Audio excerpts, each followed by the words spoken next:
성경을 읽거나 아니면 예수님 이렇게 생각하다 보면 가끔 궁금한 것들이 있죠. 여러분 표정이 그런 게 하나도 없고 나만 궁금한 것이 많은 사람 같아요.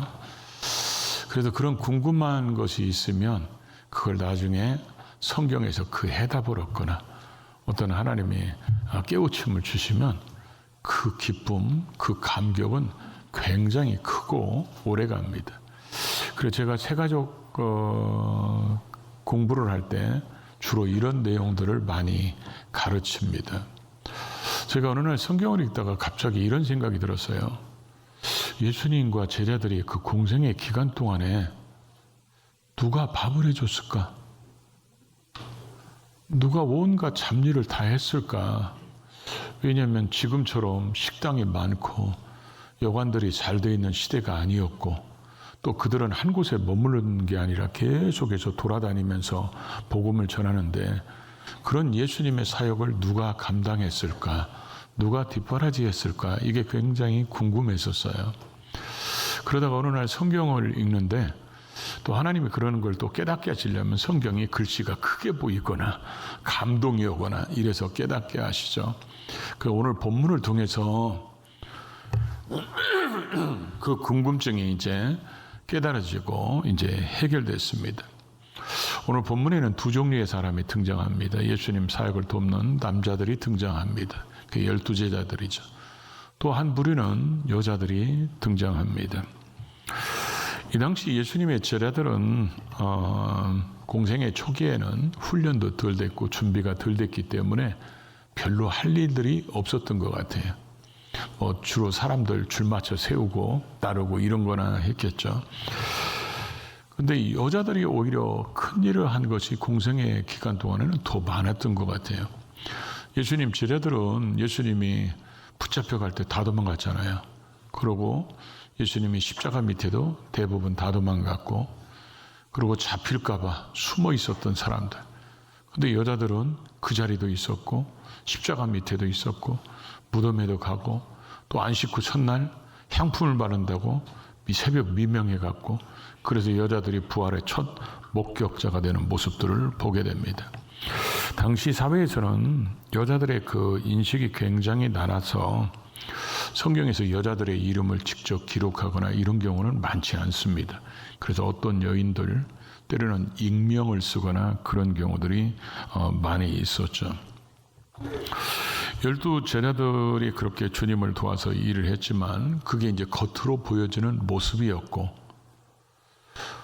그 내면에 들어가 보면 이 여자들의 절대 헌신이 없었으면 안 된다 이런 것들을 깨달은 사람이 누가였던 것 같아요.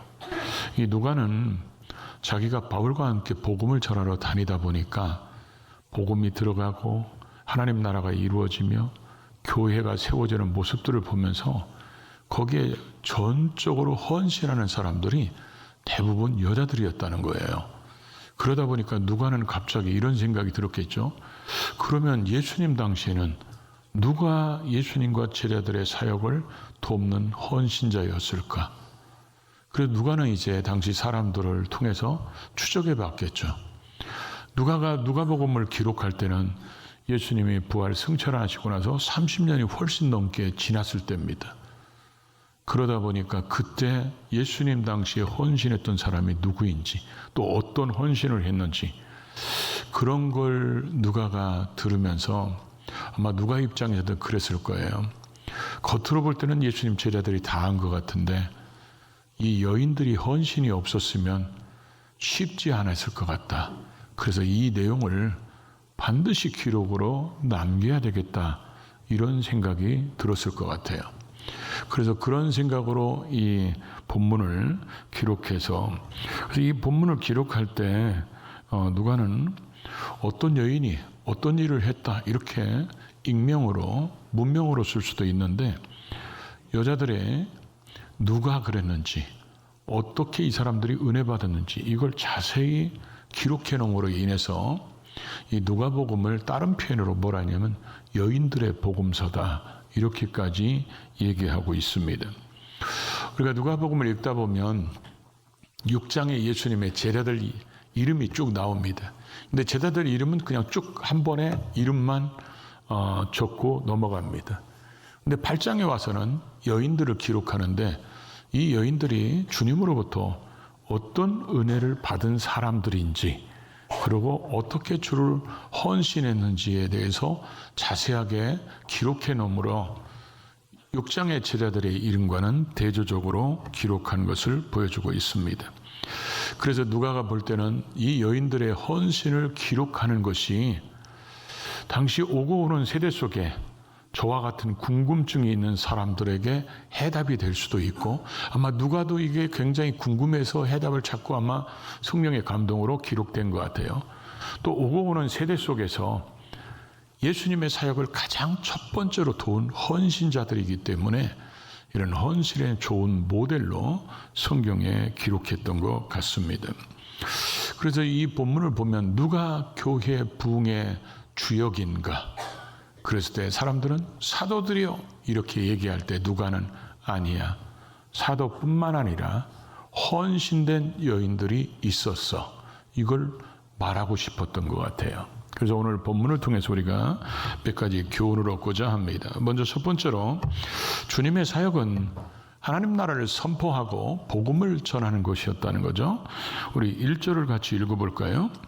그 후에 예수께서 각 성과 마을에 두루 다니시며 하나님 나라를 선포하시며 그 복음을 전하실세 12제자가 함께 하셨고 그 후라는 것은 2차 갈릴리 전도 사역을 축약해서 이렇게 기록한 것입니다. 주님은 공생의 기간 동안에 이런 말씀을 하셨죠. 마가복음 1장에 보면 다른 가까운 마을들로 가자. 내가 거기서도 전도하리니 내가 이를 위해서 왔다. 그래서 예수님은 가는 곳곳마다 전도하러 왔고 오늘 본문의 말씀만처럼 각 성읍과 여러 마을을 두루 다니면서 복음을 전하시며 하나님 나라를 선포하셨다. 그렇게 기록되어 있습니다. 이걸 보면서 저는 이런 생각이 들었어요. 우리하고는 많이 차원이 다르시구나. 우리는 각 성과 여러 마을을 두루 다니면서 어디가 맛집이야? 어디가 멋있대야? 어디가 꼭 가봐야 되는 데지? 우리는 주로 이런 생각하고 돌아다니는데 어쩌면 그렇게 예수님은 각 성읍과 마을마다 두루 다니시면서 야 제자들한테 어디가 맛집인지 검색 좀 해봐라. 가서 물어봐라. 이런 얘기 하나도 없이 오직 복음을 전파하시고 주의 나라를 선포하셨다. 이렇게 기록되어 있다는 것입니다.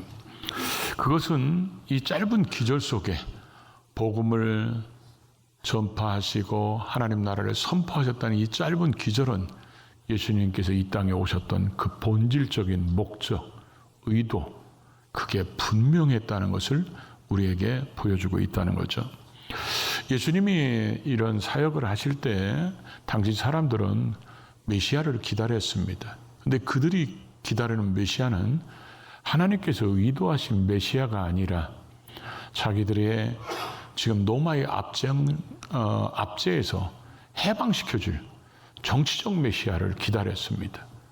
그래서 예수님을 보니까 오병이어의 기적을 행하는 거 보니까 이런 분이 우리의 왕이 된다면 우리의 배고픔에서 우리를 해방시킬 수 있고 귀신을 쫓겨나거나 병든 자를 치료하는 거 보니까 이런 능력이면 로마의 압제에서 우리를 해방시키지 않을까. 이것 때문에 예수님을 붙잡아서 왕을 세우려고 했지만 예수님께서는 뿌리치십니다. 그런 유혹을 물리치시고 오직 자신의 이 땅에 오신 본질적 사명인 복음 전파와 하나님 나라를 위해서 힘쓰시는 모습을 보여주고 있죠. 우리는 이런 모습을 보면서 우리가 이 땅에 살아가면서 예수 믿고 구원받은 사람들의 가장 본질적 사명이 무엇인지를 우리가 생각해 봐야 된다는 거죠. 우리는 가정에도 충실해야 되고 또 직장과 생업의 현장에 또 학업에 우리에게 맡겨진 일에 충실하게 살아야 되는 것은 맞습니다. 근데 그것이 우리의 본래의 목적이 아니라는 거죠. 우리를 구원하셨을 때는 우리를 통해서 이 땅에 복음이 전파되고 하나님 나라를 확장되기 위한 복의 통로로 우리를 쓰시고 싶으셔서 하나님이 우리를 구원해 주셨는데 그런 우리에 대한 하나님의 목적은 팽개쳐 버리고 우리의 욕심을 이루면서 살아간다면 그럼 우리의 삶의 방향이 하나님 보시기에 잘못된 모습일 겁니다. 어쩌면 우리는 예수님도 필요하고 하나님도 필요해서 내가 원하는 것을 이루어주고 내가 필요한 것들을 채워주고 내가 가야 될 방향에 문이 닫혔으면 하나님이 열어주고, 그래서 마치 하나님과 예수님이 내가 필요할 때만 써야 되는 알라딘 램프가에 나오는 그런 거인처럼 마치 내 목적을 이루기 위한 도구나 수단으로만 하나님을 이용한다는 생각이 있다면, 또 그렇게 살아왔다면 우리는 2000년 전에 예수님을 왕으로 세우려고 했던 사람들과 같은 수준의 신앙생활을 하고 있다고 얘기할 수 있다는 거죠.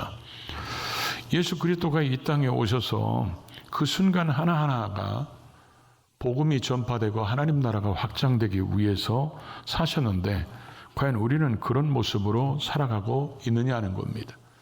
하나님 나라는 복음이 전해지고 그 복음을 믿고 구원받은 사람들, 저와 여러분에게 복음이 전해지고 우리는 그 예수를 믿고 구원받으면 우리 안에 성령님이 와 계시기 때문에 하나님의 말씀대로 순종하고 하나님의 뜻대로 살으려고 합니다. 왜 그러냐?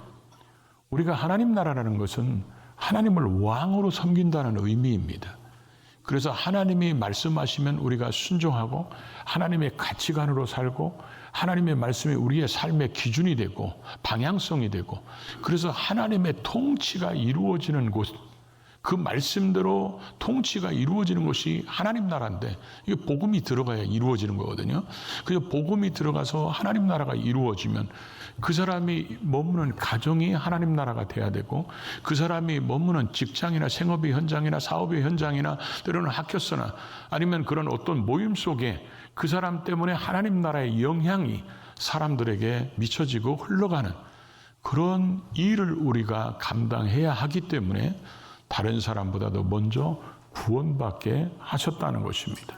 그래서 우리가 이 사명을 잘 감당하고 이 가치를 우리의 인생의 우선순위로 놓고 살아가는 것이 주님을 믿고 주님을 따르는 자들이 해야 될 가장 본질적인 가치관이고 목적이라는 것이죠. 그런 일을 하기 위해서는 반드시 협력자들이 필요했다는 것입니다. 그래서 오늘 본문에는 두 종류의 협력자가 있었다고 그랬죠. 그래서 주님의 사역을 돕는 자가 돼야 되는데 2절을 같이 읽어볼까요? 또한 악기를 쫓아내심과 병 고침을 받은 어떤 여자들 곧 7 귀신이 나간 자 막달라인이라 하는 마리아와, 자 2절까지만 하는데 그냥 또 3절까지 읽으시냐고. 3절은 이따 읽기로 하겠습니다. 당시에 여인들을 이렇게 소개하는 것은 당시 상황으로는 상당히 파격적이라고 앞에서 얘기했죠. 이 여인들이 소개됨으로 인해서 도대체 주님을 따랐던 주님의 사역을 돕는 이 여인들이 누구인가? 우리는 12제자에 대해서는 이미 사복음서에서 여러 군데서 얘기를 하기 때문에, 근데 성경은 이 여인들의 이름만 기록한 게 아니고 이 여인들이 어떤 은혜를 입었는지 또 어떻게 봉사했는지를 기록하고 있다는 것입니다. 이들은 어느 날 어떤 순간에 주님으로부터 큰 은혜를 입었기 때문에 질병이 치료받거나 악한 귀신들이 떠난 것 때문에 완전히 그들 인생 속에 새로운 날이 주어진 그 주님의 은혜를 이들은 잊을 수가 없었다는 것입니다. 그래서 자기의 삶 속에 이런 은혜의 감동이 계속해서 넘쳐나고, 내가 주님을 만나지 못했다면 이런 인생을 계속 그대로 살았어야 되는데 주님 만난 것 때문에 이런 은혜, 이런 기적, 이런 능력을 맛봤다면 이런 은혜를 맛본 내가 주님으로 해서 할 수 있는 것이 무엇일까? 이렇게 생각해 보니까 나 같은 사람들이 또 있다면, 또 있으니까 예수님과 제자들을 통해서 이 사역이, 이 복음이 그들에게 흘러갈 수 있도록 내가 이 일을 돕는 사람이 돼야 되겠다, 이렇게 생각했다는 것입니다.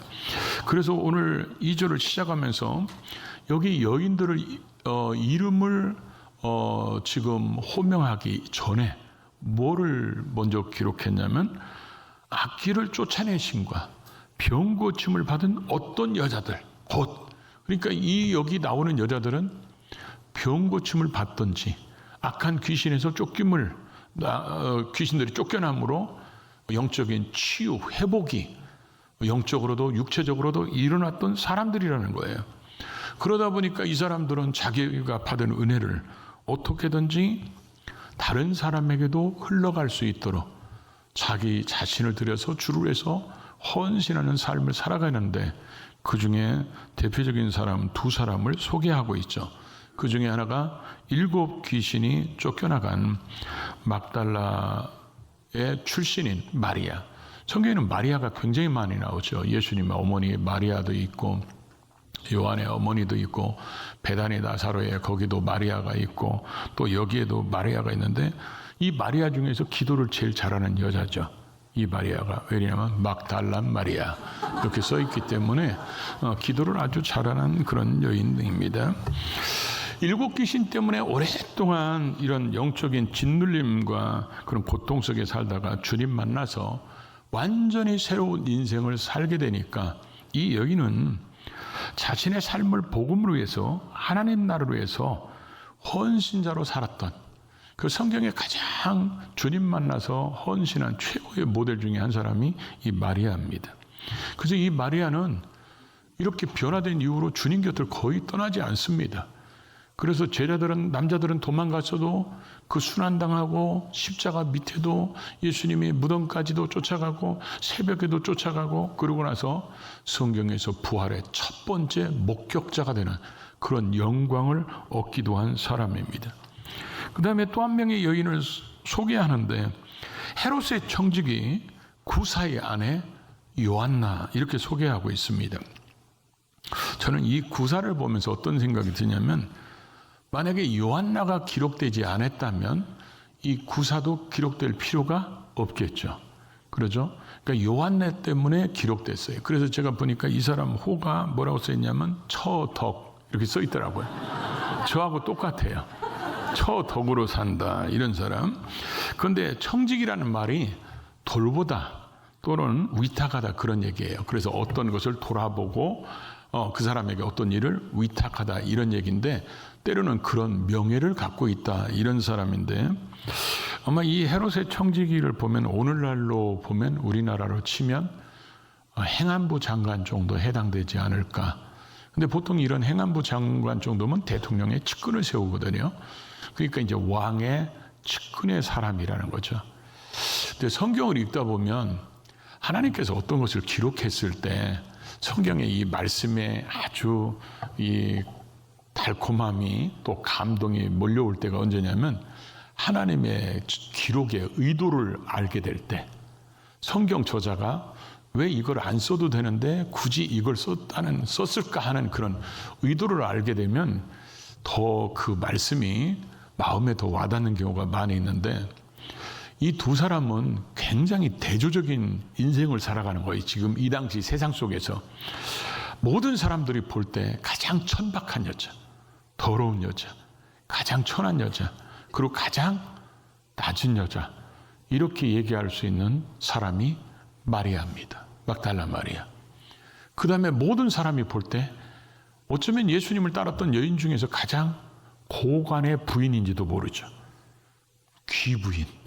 그러니까 모든 사람들이 귀부인, 돈 많은 사람, 이렇게 얘기할 수 있는 이 요한나와 이 막달라 마리아를 비교함으로 인해서 그리스도의 은혜를 받은, 그래서 악한 귀신에서 쫓겨나서 새로운 인생을 살게 된 마리아나, 질병 때문에 힘들어했는데 주님의 능력으로 치료받았던 이 요한나나, 비록 세상에서는 신분 차이가 나지만 신분의 귀천과 상관없이 지위 고하를 막론하고 그리스도 때문에 주어진 그 은혜의 감동에서 하나님의 영광을 위해서 그리스도의 복음 전파와 하나님 나라 확장을 위해서 헌신하는데 한마음 한뜻에서 봉사하는 이런 모습들, 앞으로 이제 두고두고 복음이 퍼지다 보면 각 나라에서 뭐 고관들도 있을 것이고 가난한 노예들도 있을 것이고, 그렇다 해서 주 안에서 차별을 둬서는 안 되고, 누구든지 주의 은혜가 임했다면 그런 거 따질 필요 없이 주를 위한 아름다운 헌신자가 되기를 원한다는 그런 메시지가 이들을 통해서 담겨 있다는 것을 우리가 볼 수 있죠. 그래서 이들이 이제 공생의 기간 동안에 예수님의 제자들은 12명씩 70명씩 주님의 사역을 도우면서 이제 주님 없을 때 대비하는 훈련을 주님이 철저히 시키십니다. 근데 이들이 전도하고 나면 밥을 누가 줄까요? 12명이 파송 갔다 오면 밥을 줘야 되는데, 70명이 파송돼서 갔다 오면 밥을 줘야 되는데, 지금처럼 뭐 식당이나 여관이나 이런 것들이, 뭐 세탁실이나 이런 것들이 준비되어 있지 않은 온갖 잡다한 일들을 해야 될 사람이 필요했다는 거죠. 그때 이 은혜 받은 여인들이 이를 위해서 헌신했기 때문에 자기들이 받은 이 은혜로 인하여 복음 전파에, 하나님 나라 확장에 장애나 어려움이 생기지 않도록 받은 은혜를 헌신으로 드림으로 이들을 통해서 아름다운 복음의 열매가, 주의 나라가 확장되는 일에 쓰임받게 됐다는 것이죠. 세 번째로 오늘은 또 이들을 통해서 볼 수 있는 것이, 주님이 주신 복음을, 주신 복을 주님 위에 쓸 줄 아는 자들이라는 것입니다. 오늘 8장 3절 이제 읽습니다. 헤롯의 청지기 구사의 아내 요한나와 수산나와 다른 여러 여자가 함께 자기들의 소유로 그들을 섬기더라. 자기들의 소유로 그들을 섬겼다. 짧은 길이지만 이게 쉬운 게 아니거든요. 왜냐하면 하루 이틀도 아니고, 주님 만나서 영적인 해방이 되고 육체의 치유가 일어난 이들이 주님이 베푸신 그 은혜에 감사해서 헌신하는 게 한 번, 두 번이면 이 정도면 됐지 뭐, 이렇게 대부분 생각할 수 있는 그런 상황인데, 이들은 시종일관 한결같이 주님을 섬겼다는 것이죠. 누가가 성경을 기록할 때는 30년이 훨씬 지났다고 그랬죠. 예수님 부활 승천하신 이후로. 그때까지 이들이 예수님 부활 승천하신 다음에 이 막달라 마리아가 변질돼서 세상으로 돌아갔거나, 아니면 이 요한나가 주님을 떠났거나, 그러면 이 사람들은 성경에 기록되지 않았을 겁니다. 그러니까 이 누가가 수집한 정보에 의하면 이 사람들은 공생의 이후에도, 공생의 기간에도 그렇지만 공생의 이후에도 그들은 끝까지 최선을 다했기 때문에 이런 모습을 기록했는데, 주님과 제자들이 마음껏 사역할 수 있도록 우리가 도울 수만 있다면, 이런 마음의 자세를 가지고 이들이 헌신했기 때문에 누가는 이거 반드시 기록해야 된다, 이런 아마 사명감 가지고 기록한 것 같습니다. 내가 받은 은혜, 내가 받은 구원, 내가 받은 치유가 다른 사람에게 흘러갈 수 있다면 내가 시간을 들이고 물질을 들여서라도 하나님 앞에 헌신해야지, 이런 마음이 있는 분들 때문에 교회가 여기까지 왔고, 또 새로운 한 해가 그렇게 시작이 되게 될 겁니다. 그래서 그분들을 보면서 제가 복음성가 가사에 이런 거 있죠. 당신의 섬김이 천국에서 해같이 빛나고, 당신의 충성이 천국에서 해같이 빛나며, 이제 서로 마주 보십시오. 예수님의 사랑으로 가득한 모습, 천사의 흠모하는 아름다운 그 모습, 천사도 흠모하는 아름다운 그 모습, 물론 뭐 그렇게 안 보이더라도 우리가 하나님 앞에서 이런 아름다운 모습으로, 헌신자의 모습으로 아름다운 역사를 써갔다는 것은 복 있는 사람들입니다. 그런 복 있는 흔적을 계속해서 주님 앞에, 교회 앞에 아름답게 남기는 우리 모두가 될 수 있기를 주의 이름으로 축복합니다.